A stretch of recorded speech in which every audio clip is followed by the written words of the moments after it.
ആമേൻ. കർത്താവേ, സ്തോത്രം. കർത്താവേ, നയീൻ പട്ടണത്തിൻ്റെ കവാടത്തിൽ അങ്ങ് കണ്ട ആ വിധവയുടെ കണ്ണുനീരിൽ എൻ്റെ കണ്ണുനീരും ഞാൻ കാണുകയാണ്. പ്രിയപ്പെട്ടവൻ നഷ്ടപ്പെട്ട അവളുടെ ഭാവിയും പ്രതീക്ഷയുമൊക്കെ ഏകമകൻ മാത്രമായിരുന്നു. അവൻ്റെ വേർപാടിൽ അവളുടെ ഹൃദയം തകർന്നു. കർത്താവേ, ഞങ്ങളുടെ ജീവിതത്തിലും ഇങ്ങനെ എത്രയോ മരണങ്ങൾ സംഭവിക്കുന്നുണ്ട്.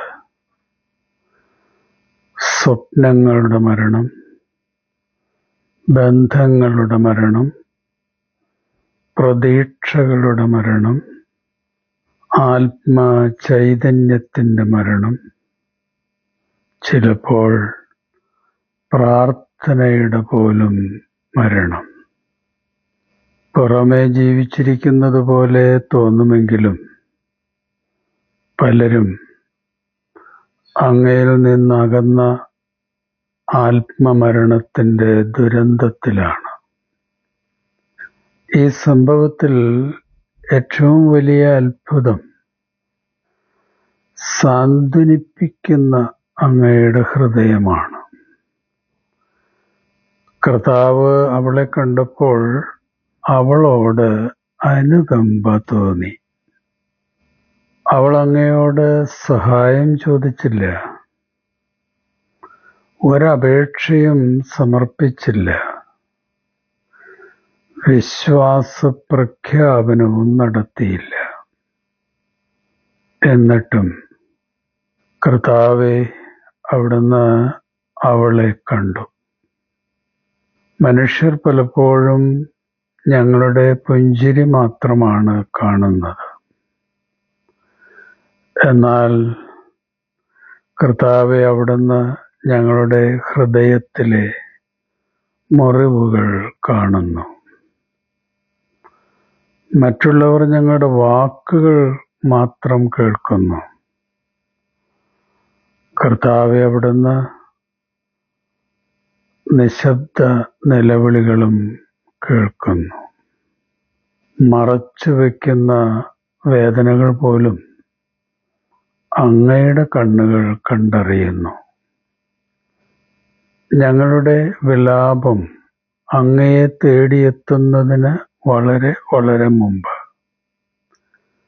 അങ്ങയുടെ കരുണ ഞങ്ങളെ തേടിയെത്തുന്നു. കർത്താവെ, അതാണ് ഞങ്ങൾക്കുള്ള ഏക ആശ്വാസം. കർത്താവെ, അവിടെ രണ്ട് ജനക്കൂട്ടങ്ങൾ തമ്മിൽ കണ്ടുമുട്ടി. ഒന്ന് മരണത്തെ അനുഗമിക്കുന്ന ജനക്കൂട്ടം, മറ്റൊന്ന് ജീവന്റെ കർത്താവിനെ അനുഗമിക്കുന്ന ജനക്കൂട്ടം. ശവസംസ്കാരയാത്ര പട്ടണത്തിൽ നിന്ന് പുറത്തേക്ക് പോവുകയായിരുന്നു. ജീവന്റെ തമ്പുരാന്റെ കൂടെയുള്ള ആത്മീയ യാത്ര പട്ടണത്തിലേക്ക് കടന്നു വരികയായിരുന്നു. രണ്ടു കൂട്ടരും നഗര കവാടത്തിൽ വച്ച് കണ്ടുമുട്ടി.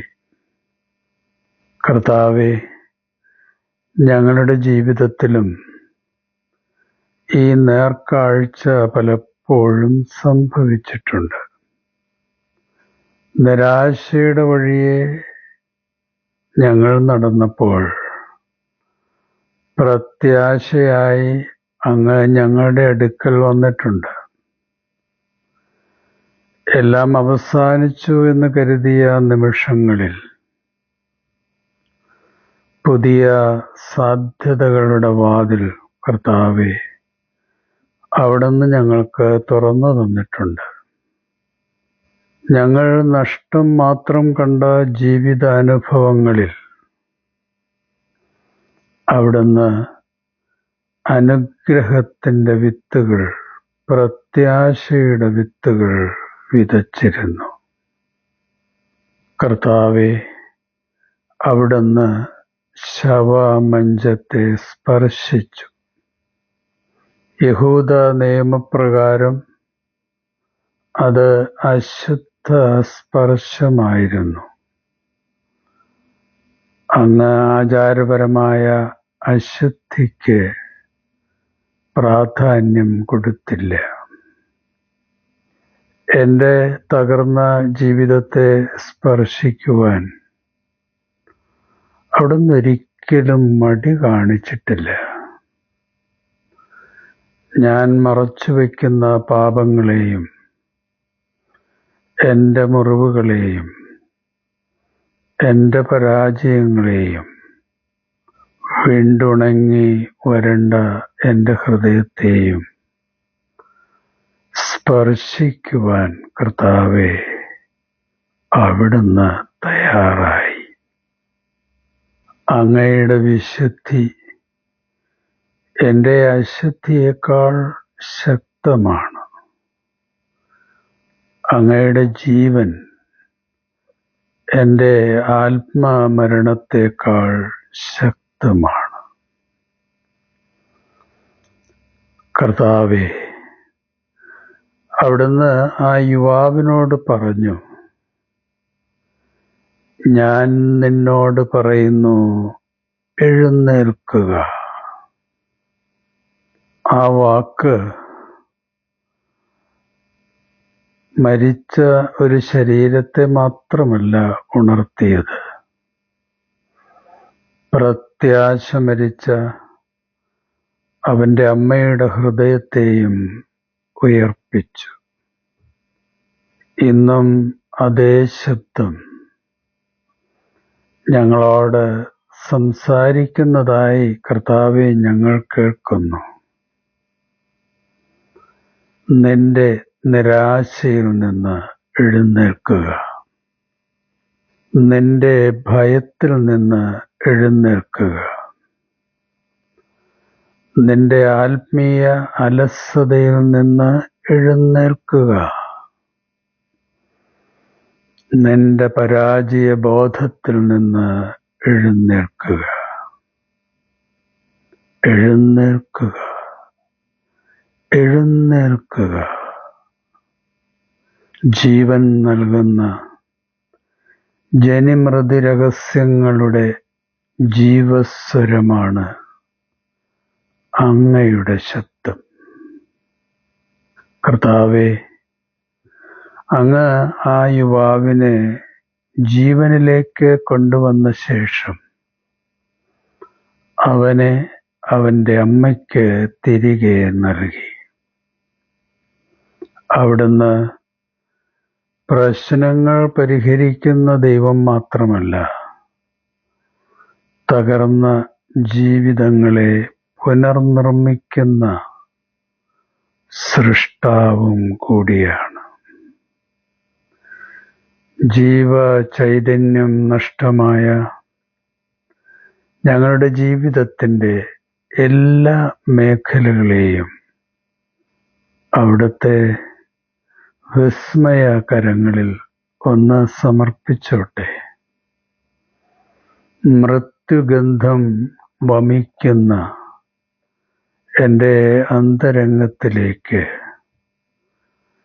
പ്രത്യാശയുടെ ജീവസ്വരമായി, പ്രഭാതസൂര്യനായി അവിടുന്ന് കടന്നു വരേണമേ.